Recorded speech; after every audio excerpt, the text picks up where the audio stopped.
안녕하십니까. JMC 기업 분석입니다. 금일 분석할 기업은 현대모비스입니다. 바로 앞에 현대자동차를 했었는데요. 현대자동차의 최대 주주이기도 하죠. 1.25에서 1.5배속으로 보세요. 당신의 시간은 소중하니까. 목차입니다. 재무 분석 위주로 내용을 다뤘고요. 그리고 적정 가격 구하기도 해당 공식에 따라서 산출해 봤으니까 참조하시기 바랍니다. 현대모비스는 현대차, 기아차의 최대 부품 공급 업체이기도 합니다. 주로 모듈과 부품 제조 사업, 그리고 AS용 부품 사업이 있는데 영업이익은 대부분 여기에서 난다고 보시면 될 것 같아요. 그리고 지분 구조를 한번 보셔야 될 것 같은데 최대 주주가 기아자동차입니다. 우리가 여기에서 알 수 있듯이 현대자동차의 최대 주주는 현대모비스, 현대모비스의 최대 주주는 기아자동차, 기아자동차의 최대 주주는 현대자동차입니다. 순환 출자 구조를 가지고 있죠. 현대모비스도 현대차와 마찬가지로 IR 정보가 정말 잘 되어 있어요. 투자 정보, 그 다음에 IR 정보 가시면은 많은 내용들을 확인하실 수 있는데 그 내용들로는 사업 현황, 그리고 미래 성장 전략, 그리고 뭐 자율주행 관련된 내용도 있고요. 그리고 뭐 주주 환원 정책 및 실행 내용도 있습니다. 그리고 현금 사용 계획도 있는데요. 현금 사용 내용이 왜 필요한지는 뒤에 내용을 확인하시면 아실 수 있을 것 같습니다. 재무 분석입니다. 먼저 안정성 비율을 보시면은 이 유동 비율과 당좌 비율이 매우 높아요. 우리가 여기서 알 수 있는 것은 뭐냐면요. 이 회사가 현금이 무척 많다는 거예요. 심지어 유동과 당좌 비율 차이가 얼마 안 나는데 이 두 개의 차이는 재고 자산의 차이거든요. 유동 비율은 재고 자산이 포함된 거고 당좌 비율은 재고 자산이 포함이 안 되어 있는 거예요. 그럼 재고 자산도 많지 않다는 거거든요. 그래서 제가 내용을 확인해 보니까 유동 자산은 22.5조, 그리고 유동 부채가 9.6조입니다.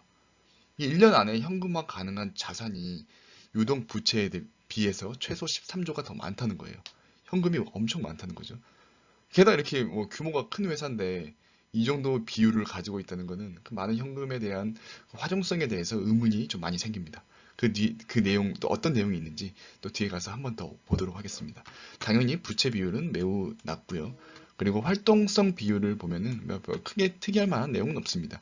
2020년이 전년 대비 조금 안 좋았기 때문에 지표가 살짝 낮은 것들, 뭐 큰 의미는 없다라고 생각이 됩니다. 수익성 비율을 보도록 하겠습니다. 영업이익률을 보면은 전년도 대비 약간은 떨어졌죠. 그리고 우리가 순이익률을 한번 비교해 볼 필요성이 있는데요. 영업이익률과 순이익률이 크게 차이가 안 나요. 일반적인 제조 기업에서는 영업이익률 대비 순이익률이 다소 낮거든요. 근데 여기서 차이가 안 나는데 그 이유 중 가장 큰 이유가 바로 현대차의 이익을 관계법에 따라서 지분법에 따라서 일부 가져오기 때문입니다. 그렇기 때문에 순이익률이 다소 높은 편입니다. 영업이익률 대비해서 말하는 거죠. 그리고 자기 자본 순이익률이 5.2% 정도 수준으로 좋은 편은 아닙니다. 성장성 비율 같은 경우에는 마찬가지로 올해 좀 좋지 않기 때문에 매출액 증가율, 영업이익 증가율, 순이익 증가율은 좋지 않습니다. 그리고 가치 지표를 보면은 PBR이 매우 낮죠. 순자산이 시가총액 대비해서 좀 많다는 의미입니다. 재무 관련 몇 가지 더 확인하도록 하겠습니다.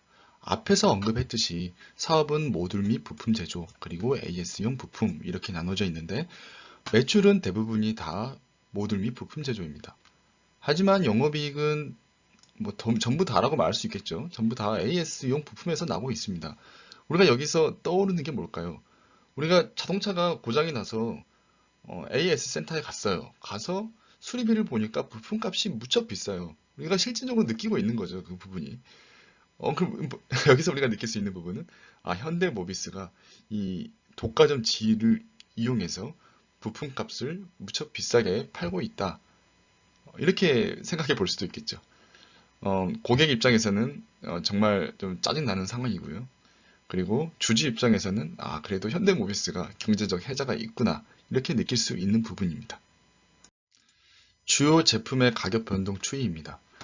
보시면 샤시 모듈, 카핑 모듈, 그 다음에 FEM 이렇게 있는데 샤시나 카픽 같은 경우에는 전기, 전전기 대비해서 가격이 좀 많이 올랐죠. 이 부분은 그래도 약간 긍정적인 부분이라고 해석을 할 수 있을 것 같습니다. 샤시 모듈, 카핑 모듈, 그 다음에 FEM, 프론트 엔드 모듈이 이렇게 생겼습니다. 이 부분 참조하시면 될 것 같습니다. 대부분 매출이 여기에서 이제 일어나고 있다는 거 앞에서 확인하셨죠.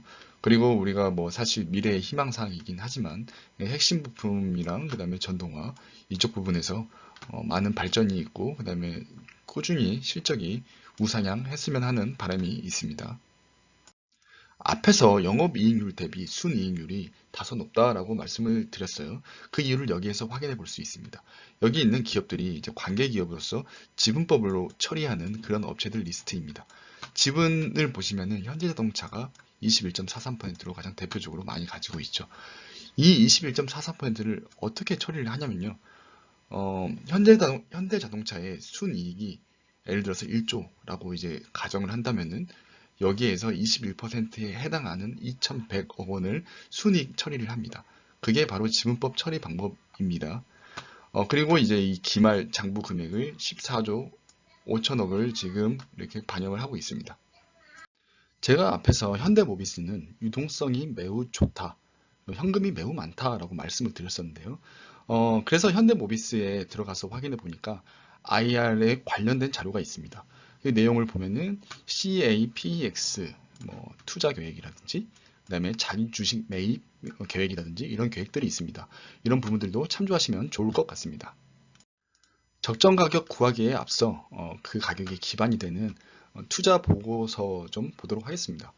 21년, 22년을 어떻게 예측을 하고 있는지 위주로 보도록 하겠습니다. 하나금융투자에서는 매출액을 21년 42조, 그 다음에 22년 44조, 영업이익은 2.7조, 그 다음에 거의 3조, 그리고 순이익도 3조 정도 수준이 되겠네요.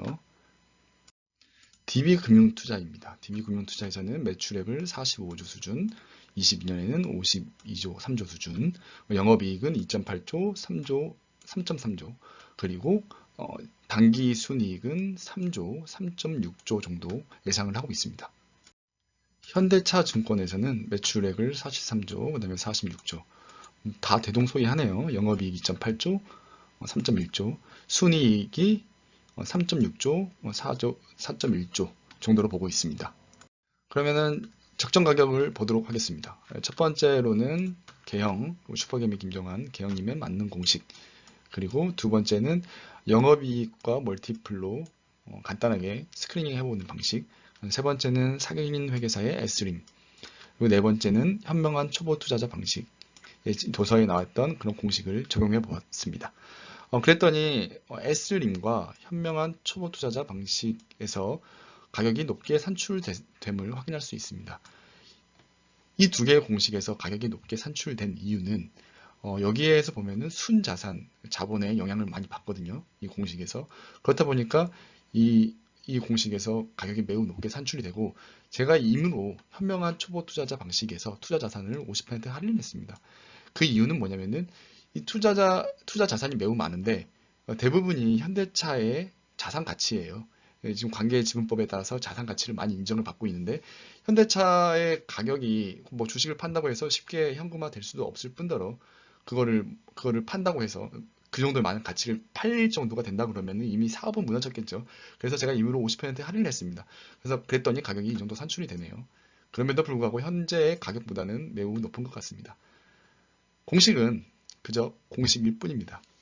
참조만 하시고요. 뭐 지금 현재 우리가 인터넷에서 이제 구할 수 있는 그런 방식으로 산출을 해봤을 때 이 가격이라는 거지 이게 절대값이 될 수는 없습니다. 이 부분 꼭 참조하시기 바랍니다. 마치며 한 말씀 드리겠습니다.